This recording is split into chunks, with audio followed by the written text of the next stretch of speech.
2006, after we had seen these results from the disking studies, and Ray, it's been longer than 10 years, you know, going back.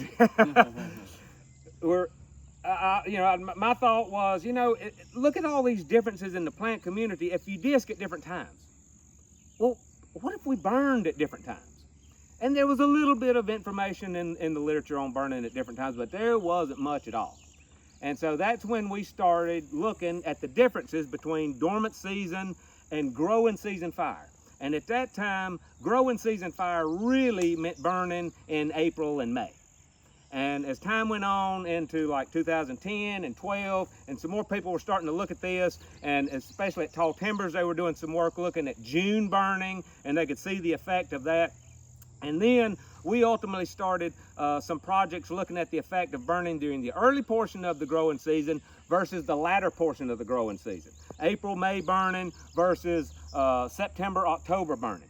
And then that led into other projects, which we have sites here in Alabama as well, where we're looking at the effects of fire if we burn during the dormant season, if we burn during the early portion of the growing season, the mid portion of the growing season, and the late portion of the growing season. And in fact, the students and technicians just burned one of the Alabama sites yesterday, and it went very well, they said.